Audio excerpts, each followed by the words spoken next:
Evangelio del libro de San Mateo, capítulo 16, versículos del 13 al 20. Al llegar a la región de Cesarea de Filipo, Jesús preguntó a sus discípulos: ¿qué dice la gente sobre el Hijo del Hombre? ¿Quién dicen que es? Ellos le respondieron: unos dicen que Juan el Bautista, otros Elías y otros Jeremías o alguno de los profetas. ¿Y ustedes?, le preguntó, ¿quién dicen que soy? Tomando la palabra, Simón Pedro respondió: tú eres el Mesías, el Hijo de Dios vivo. Y Jesús le dijo: feliz de ti, Simón, hijo de Jonás, porque esto no te lo ha revelado ni la carne ni la sangre, sino mi Padre que está en el cielo.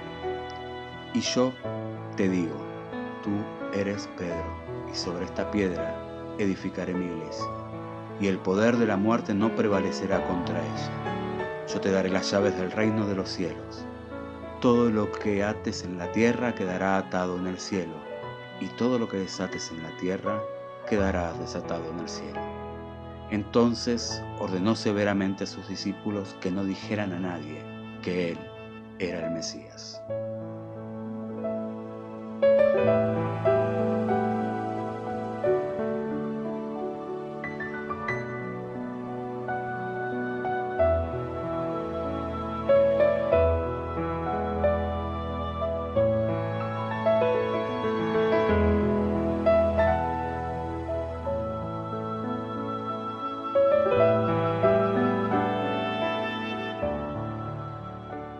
Que Dios nos bendiga y nos colme de paz este domingo. El texto para el Evangelio de hoy es un texto que ha sido de mucha controversia a lo largo de los siglos, ya que ha servido para justificar el lugar del Papa, el lugar de Pedro como cabeza de la Iglesia, y por eso justamente la Basílica de San Pedro lleva su nombre en base a este mismo texto que hoy tenemos, que aparece también en los evangelios de Marcos, en los sinópticos, en el evangelio de Marcos y en el evangelio de Lucas. Pero hoy, particularmente en el texto de Mateo, empieza Jesús apareciendo y dice que llega a la región de Cesarea de Filipo. Esta zona que se encuentra al norte de Galilea. La historia establece que a 30 kilómetros más o menos del norte de Galilea, y la historia establece que fue fundada por Filipo, hermano de Herodes Antipas, y que era una ciudad mayormente gentil, o sea, mayormente la gente que vivía ahí no eran judíos. Esta perícopa, a mi entender, de Jesús la trata de una forma muy pedagógica, de una manera muy pedagógica. A través de las preguntas, Jesús quiere entender dónde están parados los discípulos, dónde está parado el contexto que él estaba transitando, el que él acababa de llegar.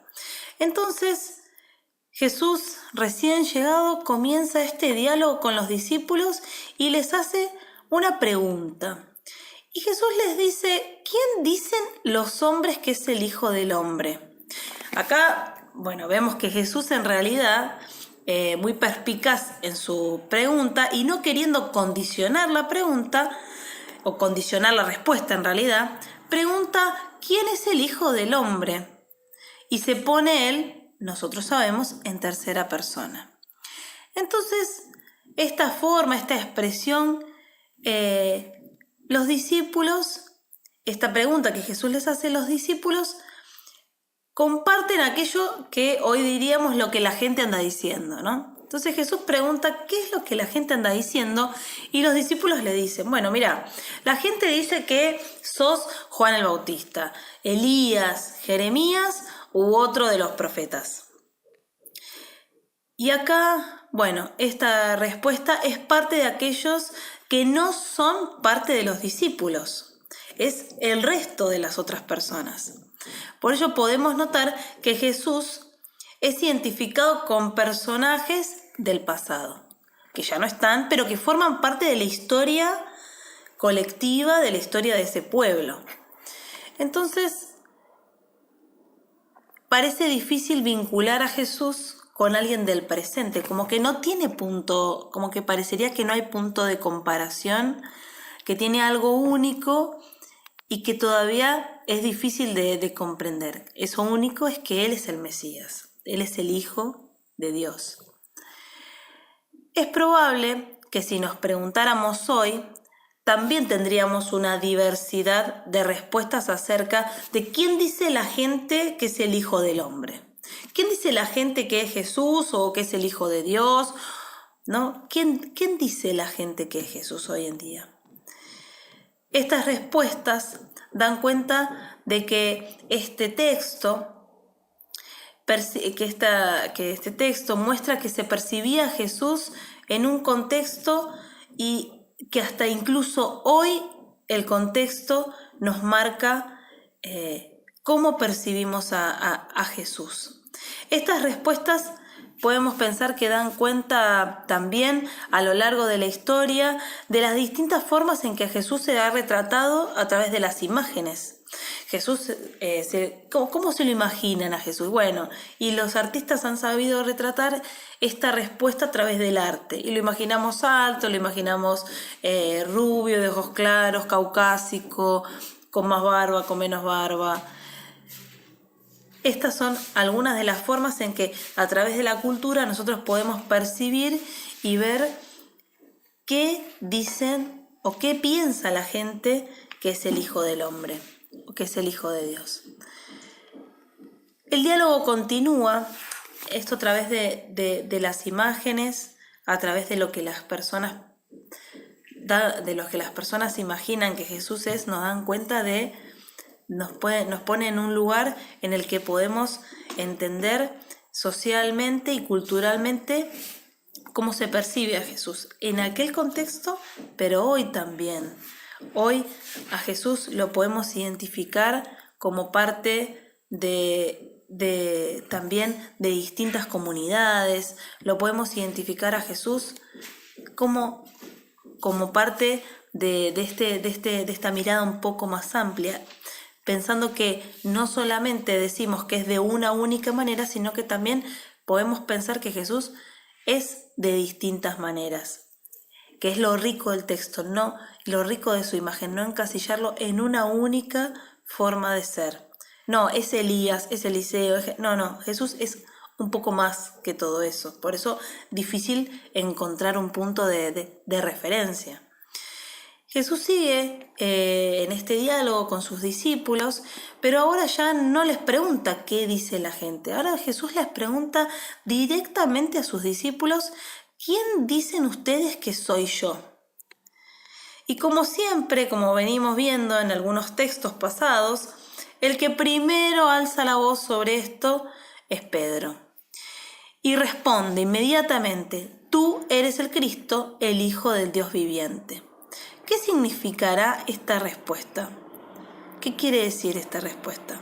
Bueno, como ya hemos visto a lo largo de la historia, como les comentaba antes, a lo largo de la historia, la interpretación de esta respuesta y de las sucesivas, de la pregunta de Pedro y de las sucesivas respuestas, es que Pedro es la cabeza fundamental de la iglesia. Bueno, hay muchas interpretaciones, pero lo que podemos percibir es que Pedro siempre responde de una forma audaz y atrevida, de decir que Cristo es el ungido, el elegido de Dios, el Mesías, que estaba esperando, más allá de las dudas y de los traspiés que sabemos que va a tener Pedro y los discípulos en los posteriores textos que van a venir de acá en más.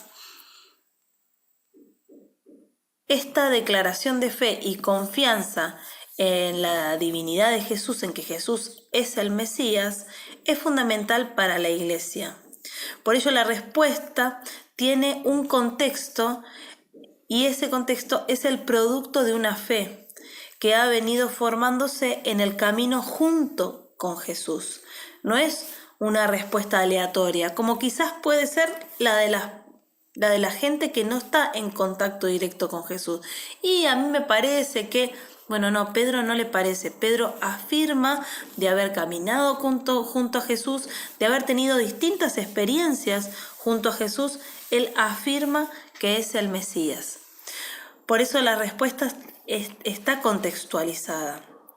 En su modo impulsivo, como es Pedro, da de manera categórica la respuesta de quienes estaban buscando una nueva iglesia, un nuevo paradigma, más allá de los ya conocidos, en relación a una figura mesiánica que no se ajusta quizás a estos modelos que ya venía transitando el pueblo, a los profetas, a Elías, a estos quizás también que aparecían en el contexto falsos profetas. Bueno, acá Pedro reafirma de caminar junto a Jesús que Él es el verdadero Mesías. Y me quiero detener en Pedro y este diálogo que mantiene con Jesús. Jesús le responde ante lo que dice Pedro, le dice bienaventurado, dichosos. Y acá, si hacemos memoria, podemos ir a Mateo 5 y encontrarnos con las bienaventuranzas. Las bienaventuranzas es un momento particular y Jesús, a través de las bienaventuranzas, también que pone en contexto lo que es importante para Él, lo que es importante para la iglesia. Generar paz, poner la mirada en los pobres, todas estas cosas que aparecen en todas las bienaventuranzas. Bueno, acá como que vuelve en este diálogo y Jesús le dice a Pedro, bienaventurados, dichosos. Y como lo reconoció a él también lo reconoce, Jesús lo reconoce como roca en la que va a edificar la iglesia. Pero ¿qué quiere decir esto tan controversial? Que Pedro es la piedra. Pedro y piedra, ustedes saben que tiene la misma, es el mismo origen de la palabra, ¿no? Entonces hay un juego de palabras entre Pedro y piedra. ¿Desde qué lugar vamos a interpretar que Pedro es la cabeza de la iglesia? Bueno, esto que Pedro, él como persona, sea la cabeza de la iglesia, no tiene mucho sustento, ya que la comunidad primitiva no era jerárquica, sino horizontal. Una comunidad de amigos, de amigas, de compañeros, de personas que caminaban juntas. Es más rico el texto si entendemos que la piedra no es Pedro en persona, sino su declaración de fe. Es sobre la afirmación de que Jesús es el Cristo, que se construirá la iglesia, en esa afirmación, en esa declaración de fe. Pero cuando pensamos en edificar la iglesia, siempre estamos pensando en sentido literal, en un edificio, ¿no? Bueno, no sé. ¿Pensamos en un edificio?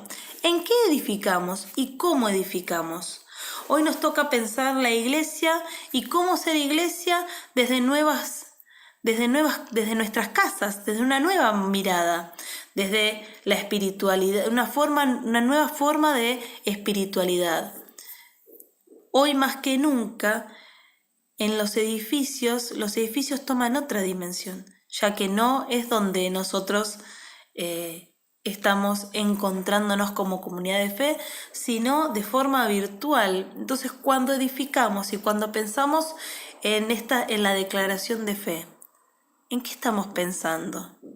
¿Cómo nos atraviesa hoy esta declaración de fe más que nunca, donde los edificios no son el lugar, sino las personas quienes atraviesan la fe y la espiritualidad? Por ello, en este tiempo cabe preguntarnos, ¿quién es Jesús para nosotros? Jesús también nos pregunta a nosotros, ¿quién soy yo para vos? ¿Quién es Jesús para nosotros hoy, en este tiempo, en este contexto? La pregunta estaba contextualizada en ese momento y hoy también está contextualizada. También cabe preguntarnos qué cosas edifican nuestra fe o sobre qué fundamentos edificamos la iglesia y sobre qué fundamentos edificamos nuestra fe. Sobre cosas que son pasajeras, sobre edificios que hoy están y que vemos que no son tan necesarios a través de este contexto de la virtualidad.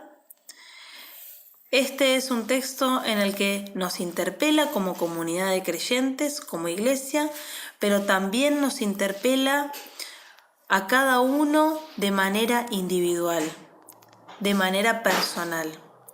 Quiera Dios que en este texto, en el que hoy Pedro y Jesús se encuentran hablando de la iglesia, pero hace unos textos atrás se encontraban hablando en una barca, que sabemos que esa barca, como se referían textos anteriores, esa barca también es la iglesia, en la que estamos todos juntos. ¿Qué pasa con aquellos? ¿Cómo percibimos y cómo vemos a Jesús los que estamos en la barca y cómo perciben a Jesús aquellos que no están en la barca? Y cómo también le contamos y cómo construimos nosotros en los otros que no están en la barca la imagen de Jesús. ¿Qué Jesús le contamos a los otros a lo que la gente piensa? ¿Qué Jesús? Ese Jesús que es solidario, que es empático, que se puede poner en el lugar del otro. Ese Jesús que hace 2 domingos atrás nos decían, ánimo, no tengan miedo. Ese Jesús que nos dice dichosos, dichosas. Ese Jesús que puede ver a una mujer y reconocer su fe. ¿Qué Jesús le compartimos a las personas que no están dentro de esta barca, que no están dentro de la iglesia? ¿Un Jesús que libera o un Jesús que oprime? Estoy segura que cada uno y cada una, desde nuestros lugares, hoy más que nunca compartimos con otros y otras que Jesús es liberación, que Jesús nos extiende su mano, que Jesús, en este contexto tan particular en el que vivimos, es para nosotros fuente de paz, fuente de sabiduría, y que podamos percibirnos como iglesia, que podamos ver que la iglesia es mucho más que los edificios. Hoy más que nunca sabemos que la iglesia somos las personas y nuestra fe es la que edifica a los que nos rodean y a los que están fuera de la iglesia también. Que Dios nos bendiga y nos acompañe y nos siga marcando nuestro caminar en este tiempo tan complejo, que nos siga marcando los lugares en donde la iglesia debe hacerse presente, los lugares donde la iglesia debe ser denunciante, donde la iglesia debe poner luz en el camino para que podamos seguir transitando juntos el mensaje del Evangelio. Que Dios nos bendiga. Amén. Tal como